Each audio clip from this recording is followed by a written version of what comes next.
It had been months since Emily felt any real emotional connection with her husband, Jack. The excitement they once shared was replaced by routine. Quiet mornings, brief glances exchanged over dinner, and nights spent in separate corners of their shared bed. She loved him, of course.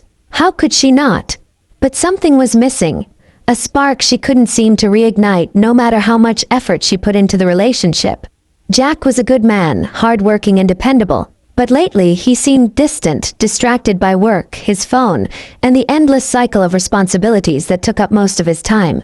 The dissatisfaction weighed on Emily's chest, but she convinced herself that this was just how marriages evolved, how life inevitably became more about managing the mundane than enjoying the passion that had once felt so effortless. Yet, in the quiet moments when she found herself alone, the longing for something more surged. An unspoken desire for attention, for affection, for a deeper connection that had been lost. She didn't want to acknowledge it, but she couldn't deny the growing emptiness that gnawed at her. Jack's father, Simon, had always been a kind, gentle presence in their lives. A retired professor with a calm demeanor, Simon was the sort of person who made everyone around him feel comfortable and valued. He had a knack for putting people at ease, making them feel like they mattered. Over the years, Emily had grown to admire him for his wisdom, his thoughtful nature, and the quiet confidence he exuded. He was always so different from Jack, calm, attentive, and deeply interested in the world around him. It was a late summer afternoon when Simon invited the family to his beach house for the weekend. Emily was reluctant to go. She didn't feel like pretending everything was fine when, in truth, she felt so far removed from her own life. But Jack insisted it would be good for them, that they needed to spend time with family. And so, Emily agreed, hoping that maybe a change of scenery would offer her a temporary reprieve from her thoughts, from the distance that seemed to stretch further every day between her and her husband. As they arrived, Emily felt the warmth of the sun on her skin and the peaceful sound of the waves crashing against the shore. For a moment, she allowed herself to relax, to enjoy the beauty of the surroundings. She watched as Jack and Simon unpacked the car, their easy camaraderie filling the space, and something inside her stirred, a quiet sadness that she couldn't quite shake. She found herself standing at the edge of the pool, gazing out at the ocean, trying to push away the thoughts that had plagued her for weeks. But the longer she stood there, the more she realized how much she craved attention, even if just a little. The afternoon drifted on in a haze of casual conversation and laughter. Emily found herself wandering around the house, taking in the views, trying to fill the emptiness inside her. It wasn't until she stepped outside onto the balcony that she noticed Simon standing there, alone. He was looking out at the horizon, a serene expression on his face as he seemed lost in thought. She hesitated for a moment, unsure of whether to disturb his solitude, but then something urged her forward. There was a certain quiet comfort in his presence, something she hadn't felt in so long. She approached him, her footsteps soft against the wooden floor. "Beautiful, isn't it?" Simon's voice broke the silence, and she nodded, grateful for his words. He turned toward her, his eyes kind, as if he could sense the tension within her, though she had never mentioned it. "Sometimes it's nice to just let the world drift away for a while," he added. She smiled faintly. "Yeah, it's nice to take a break from everything." Simon's gaze softened, and for a brief moment, their eyes locked in a way that felt strangely intimate. It wasn't the kind of look that she had ever shared with him before, and yet it felt comforting, like a fleeting connection that passed between them in that single moment. Emily quickly looked away, her heart suddenly racing for reasons she didn't want to acknowledge. She couldn't make sense of it. This was Simon, Jack's father, the man who had always treated her like a daughter, with nothing but kindness and respect. Yet, in that instant, she felt something stir within her, something that shouldn't have been there. She tried to brush it off, to remind herself of the boundaries that existed between them. He was family. He was a father figure, the one person who had always treated her with care. But as the evening wore on and the hours slipped by, she couldn't shake the feeling of something growing. A quiet undercurrent of attraction, perhaps, that made her uncomfortable, made her question herself. Dinner was a casual affair. Jack and Simon discussed the usual topics, work, politics, and their shared interest in old books. And Emily found herself lost in the conversation, her mind wandering to places she didn't want it to go. She caught herself stealing glances at Simon, who sat across from her, unaware of the thoughts swirling in her mind. Every time their eyes met, there was that strange, fleeting connection. But it was fleeting. Emily pushed it away, forcing herself to focus on the food in front of her, on the conversation at hand. After dinner, the family gathered around the pool for some casual swimming.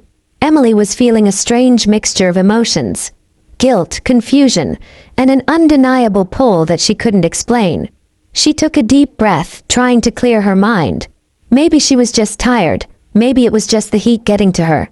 But when she stepped into the pool, her thoughts remained tangled, elusive and tangled in a web she couldn't escape. The cool water helped ease some of the tension in her body, but the emotional weight didn't lift. She floated on her back, staring up at the stars, trying to distract herself from the thoughts that kept creeping in. It wasn't until Simon joined her in the pool, his presence quiet but steady, that the tension seemed to return tenfold. He was calm, his movements deliberate as he swam nearby. They exchanged a few casual words, but the words felt like nothing compared to the unspoken energy between them. In that moment, Emily realized how deeply she was longing for something. Attention, affection, a connection that felt real and true. She hadn't expected to find it with Simon, certainly not like this. And yet, the distance between her and Jack seemed to grow ever wider, and the quiet tension between her and Simon felt like the only thing that made sense in a world that felt increasingly empty. As the evening wore on and they all retreated to bed, Emily lay awake, staring at the ceiling. The thoughts wouldn't leave her. The loneliness, the yearning for something more. It was all too much. She couldn't push it away anymore. The next day, Emily couldn't shake the lingering thoughts of Simon. It had been a fleeting moment, a shared glance, but it felt like more. She tried to focus on the activities of the day, on her husband, on family, but the confusion she felt only deepened.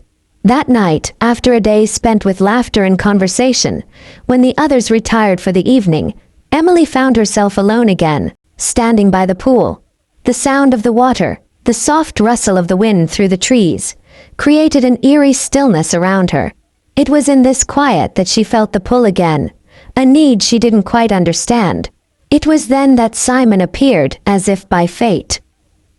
He had been walking back from the garden, his silhouette against the dimming light. He stopped when he saw her, his gaze soft but unwavering. There was something about the way he looked at her, like he could see right through her, like he understood a part of her no one else did. She forced a smile, trying to play it off as nothing more than a casual interaction. But there was something about the way they stood there, the space between them almost charged, that made her heart race. "I thought you'd gone to bed," Simon said, his voice gentle, yet strangely comforting. He didn't seem to be in any hurry to break the silence, to rush through the conversation. His tone had an ease to it, an unspoken invitation to linger in the moment. "I couldn't sleep," Emily replied, her voice barely above a whisper. She tried to make the excuse sound normal, but the words felt hollow even to her. She wasn't just having trouble sleeping. She was troubled by the weight of the unspoken connection between them, the way it seemed to surface whenever they were in close proximity. Her mind, which had already been tangled with confusion, only grew more disoriented. Simon's eyes softened, as if sensing the inner turmoil she hadn't spoken aloud.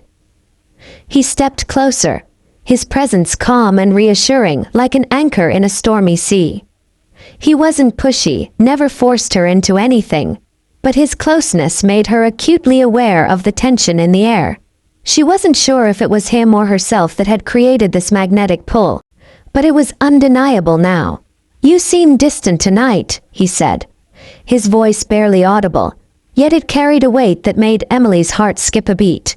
The words hung between them, and before she could respond, he stepped even closer. His hand brushed hers, lightly, almost accidentally, but the contact sparked something deep within her. It wasn't just the touch. It was the unspoken recognition, the silent understanding. Emily's breath caught in her throat, and for a moment she was paralyzed, unsure of what to do or say next. She could feel the beat of her own pulse, loud and insistent in her ears. "I'm just tired," she managed to say, hoping her words would diffuse the tension. But they felt weak, hollow, against the intensity of the moment. She wasn't just tired. She was worn out by the emotional distance that had grown between her and Jack, by the feelings she couldn't express, and now by the growing desire that seemed to linger in Simon's presence. Simon didn't reply immediately. Instead, he took another step closer, and this time he didn't pull away. His gaze locked with hers, an intensity in his eyes that sent a shiver down her spine. "It's okay to feel lost sometimes," he said quietly. "We all get lost. But you don't have to be alone in it." Emily felt the weight of his words, but they didn't just speak to her emotional state. They seemed to speak to something deeper, something more intimate.